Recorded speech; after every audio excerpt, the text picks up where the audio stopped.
Hello students, so today we will study about codominance. Codominance का मतलब होता है कि when both the alleles express themselves simultaneously, यानी कि हेटेरोजाइगस कंडीशन में दो एलील प्रेजेंट है different form of same gene and both the alleles are expressing themselves simultaneously, यानी दोनों ही अपने आप को क्या कर रही हैं, एक्सप्रेस कर रही हैं। तो इसका एग्जाम्पल हम ले लेते हैं कोट कलर इन कैटल्स। तो सपोज हमारे पास एक कैटेगरी है कैटल की जिसका जो कोट कलर है, सपोज वो डोमिनेंट है ब्लैक हमने ले लिया, और यहाँ पर हम ले लेते हैं वाइट। अब F1 जनरेशन में जब इसकी क्रॉसिंग होगी और ये बनेगा, तो ऐसा नहीं होगा, मेंडल के अकॉर्डिंग उसका क्या होना चाहिए था, ब्लैक होना चाहिए था, बट यहाँ पर हमारे पास ब्लैक नहीं आएगा। सपोज हमारे पास क्या आएगा, white coat colour with black patches. तो इसका मतलब ये वाइट कलर भी अपने आप को एक्सप्रेस कर रहा है, और क्योंकि हमारे पास ये सेंटर में क्या बन गए, ब्लैक पैचेस बन गए, इसका मतलब ये भी क्या कर रहा है, अपने आप को एक्सप्रेस कर रहा है। So this is codominance. Codominance मतलब कि दोनों एलील अपने आप को क्या कर रहे हैं, एक्सप्रेस कर रहे हैं। दूसरा एग्जाम्पल हम इसी में करते हैं। A very famous example is of human blood group. Human blood group में जो AB हमारा ब्लड ग्रुप होता है, इसकी बात हम करेंगे। तो जो ब्लड ग्रुप है that is represented actually by 3 allele. कौन कौन से 3 एलील होते हैं, IA, IB और I नॉट, या इसे स्मॉल I से रिप्रेजेंट करते हैं। तो this is responsible for A blood group, this is for B blood group, और ये जहाँ पर रिसेसिव कंडीशन में, होमोजाइगस कंडीशन में होगा, वहाँ O ब्लड ग्रुप आता है।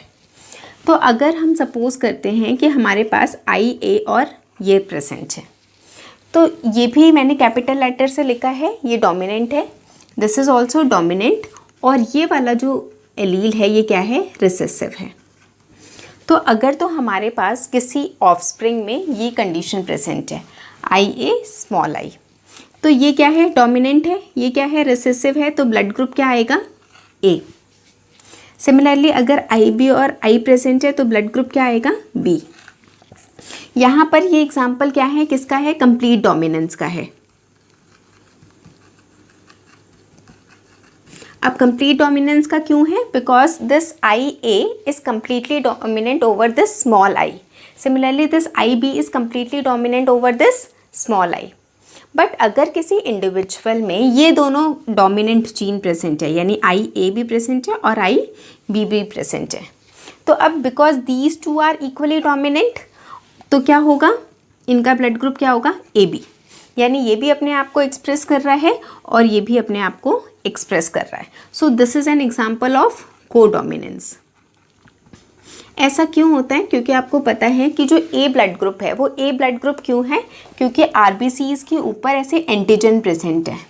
तो जो A ब्लड ग्रुप होता है उसके ऊपर A एंटीजन प्रेजेंट होता है, जो B ब्लड ग्रुप होता है उसके ऊपर B एंटीजन प्रेजेंट होगा, बट ये जो AB ब्लड ग्रुप है इसके ऊपर यहाँ A एंटीजन भी होगा और यहाँ पर B एंटीजन भी होगा। So because both the antigen are expressing themself on the surface of RBCs, तो A और B दोनों क्या हैं, इक्वली डोमिनेंट है या कोडोमिनेंट है। तो यहाँ पर स्टूडेंट्स ये बहुत इंपॉर्टेंट पॉइंट है कि जो ह्यूमन ब्लड ग्रुप है, this is an example of complete dominance, this is also an example of codominance. और क्योंकि यहाँ पर देखो, जनरली जब हम किसी भी ट्रेट की बात करते हैं तो हम क्या कर रहे थे, हम उसके सिर्फ 2 डिफरेंट फॉर्म्स लिख रहे थे एलील के, बट यहाँ पर हमने कितने फॉर्म्स लिखे, 1 2 3, IA IB and small I। तो it is represented by 3 alleles. तो ये जो 3 एलील्स हैं इसका मतलब मोर देन 2, मतलब ये मल्टीपल एलील्स का भी एग्जाम्पल है। So human blood group is an example of complete dominance, it is an example of codominance and it is also an example of multiple alleles।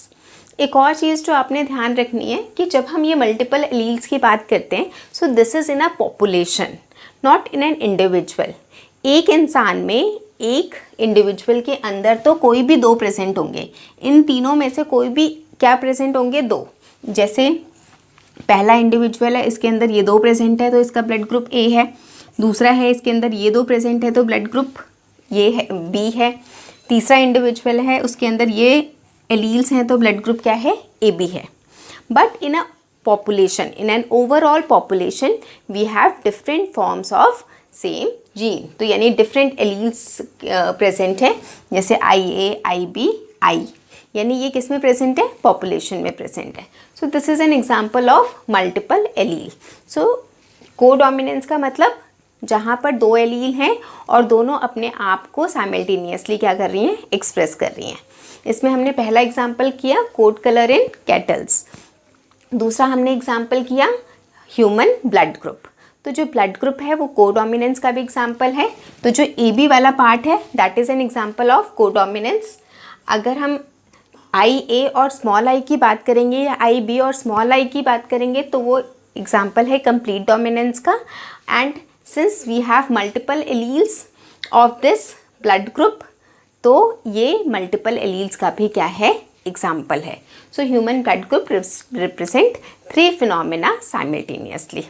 एक और इसमें इम्पॉर्टेंट चीज़ है कि कई बार क्वेश्चन आपको एग्ज़ाम में ऐसे आता है कि पेरेंट्स का क्या दिया होता है, ब्लड ग्रुप दिया होता है और ऑफस्प्रिंग का ब्लड ग्रुप पूछा होता है। तो फॉर एग्ज़ाम्पल मैं आपको कहती हूँ कि अगर एक पेरेंट है उनका ब्लड ग्रुप क्या है, ए है, और दूसरा पेरेंट है उनका ब्लड ग्रुप क्या है, बी है, और इनका जो ऑफस्प्रिंग हुआ उसका ब्लड ग्रुप क्या है, ओ है। तो how is this condition possible. तो आपको ये पता होना चाहिए कि अगर ब्लड ग्रुप ए है किसी का तो उसका जीनोटाइप क्या हो सकता है, आई, एक ये हो सकता है, दूसरा इसकी होमोजाइगस कंडीशन भी हो सकती है। यानी अगर आई ए और आई ए है या आई ए के साथ स्मॉल आई प्रेजेंट है तो पेरेंट का जो ब्लड ग्रुप है वो क्या होगा, ए होगा। बी में क्या कंडीशन हो सकती है, ये कंडीशन हो सकती है। ए बी ब्लड ग्रुप के स्टूडेंट्स एक ही कंडीशन होती है, अगर किसी का ब्लड ग्रुप ए बी है तो उसका जो जीनोटाइप है वो क्या होगा, यही हो सकता है। और अगर किसी का ब्लड ग्रुप ओ है तो उसका जो जीनोटाइप होगा वो स्मॉल आई ही होगा, जैसे यहाँ पर यही होगा। ठीक है। अब अगर ऑफस्प्रिंग का ब्लड ग्रुप स्मॉल आई आ रहा है, इसका मतलब कि क्या है, ये जीनोटाइप तो होगा नहीं और ये भी जीनोटाइप नहीं होगा, क्योंकि ये दोनों कंबाइन करेंगे तो जाकर क्या आएगा, स्मॉल आई आएगा। इसका मतलब यहाँ पर पेरेंट का ब्लड ग्रुप क्या होगा, जीनोटाइप ब्लड ग्रुप के ये होगा, तभी ये आया। एक बार हम इसको फिजिकली क्रॉस करके भी देख लेते हैं।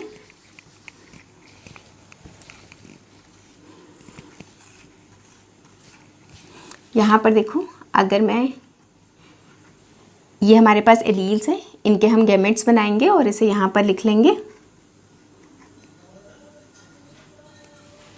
अब यहाँ पर देखो, अगर ये दोनों कंबाइन करते हैं तो हमारे पास क्या आएगा, कौन सा ब्लड ग्रुप आया, ये ए बी ब्लड ग्रुप। यहाँ पर आई ए और आई आएगा तो ब्लड ग्रुप ए हो जाएगा, यहाँ पर ब्लड ग्रुप बी आएगा और ये स्मॉल आई मतलब ब्लड ग्रुप ओ आएगा। इसका मतलब आप देखो कि 4 में से for every 4 offspring which are produce 1 के चांसेस होंगे कि उसका ब्लड ग्रुप ए बी होगा, 1 के चांसेस होंगे उसका ब्लड ग्रुप ए होगा, 1 के चांसेस होंगे ब्लड ग्रुप बी होगा और 1 ब्लड ग्रुप ओ होगा। अगर मैं परसेंटेज के टर्म्स में निकालूं तो every blood group has 25% chances कि वो ऑफस्प्रिंग में प्रेजेंट हो सकता है। तो इसका जीनोटिपिक और फिनोटिपिक रेशियो दोनों ही क्या आ रहा है हमारे पास, यहाँ पर 1:1:1:1 आ रहा है, क्योंकि 25% चांसेस हैं कि ब्लड ग्रुप ए आए, 25% बी, 25% ए बी एंड 25% ओ। तो अगर ऑफस्प्रिंग का ब्लड ग्रुप क्या आ रहा है, ओ आ रहा है, इसका मतलब पेरेंट का ब्लड ग्रुप ये है और दूसरे पेरेंट का ब्लड ग्रुप क्या है, ये है। So this is how we can identify कि अगर पेरेंट्स का ब्लड ग्रुप हमें गिवन है तो उनका जीनोटाइप क्या होगा और बच्चों का कैसे निकालना है, ये हमने अभी पढ़ा। And this is how we calculate. इसके अलावा और भी बहुत सारे क्रॉसेस हैं और भी बहुत सारे ऐसे मतलब पेरेंट्स के ब्लड ग्रुप अगर दिए हों तो बच्चों के आप ब्लड ग्रुप निकाल सकते हो। सो this is a very important topic under the blood group. अब हम करेंगे प्लियोट्रॉपी के बारे में। तो इससे पहले हमने देखा effect of a gene on a single phenotype, but हमारे पास ऐसे जीन भी हैं विच प्रोड्यूस मल्टीपल फिनोटाइप, यानी कि वो एक से ज़्यादा फिनोटिपिक एक्सप्रेशंस पे या फिनोटाइप्स को क्या करते हैं, कंट्रोल करते हैं। For example we have one disease which is named as phenylketonuria. अब ये जो डिसीज़ होती है इसमें क्या होता है, this disease occur because of the mutation. और म्यूटेशन किस जीन में होती है, म्यूटेशन उस जीन में होती है जो एंजाइम बनाता है फिनाइल एलानिन हाइड्रोक्सिलेज। अब क्योंकि इस एंजाइम में क्या हो गया, क्योंकि म्यूटेशन हो गई तो ये एंजाइम बन नहीं पाता है इस डिसीज़ में। तो इस डिसीज़ के जो फिनोटाइप्स हैं, मतलब इस डिसीज़ जिसको भी ये डिसीज़ होगी उसमें क्या होगा, उसकी मेंटल रिटार्डेशन हो जाएगी, retardation in hair and skin pigmentation. तो क्या हो रहा है कि प्रॉब्लम तो एक ही है, एक ही जीन काम करना उसने क्या किया, बंद कर दिया। तो क्या हुआ कि ये जो फिनाइल एलानिन हाइड्रोक्सिलेज एंजाइम था ये नहीं बना। बट इसके ना बनने से सिर्फ एक फिनोटाइप प्रोड्यूस नहीं हो रहा, बहुत सारे फिनोटाइप प्रोड्यूस हो रहे हैं। तो ऐसी gene which is controlling more than one phenotype is known as pleiotropic gene, और इस फिनोमेना को हम कहते हैं प्लियोट्रॉपी। इसका हम एक और एग्जांपल करते हैं। Suppose we have a gene, तो हमारे पास कौन सी जीन है, जैसे कैपिटल बी, तो ये दो चीज़ को कंट्रोल कर रही है। One is seed shape and other is seed size.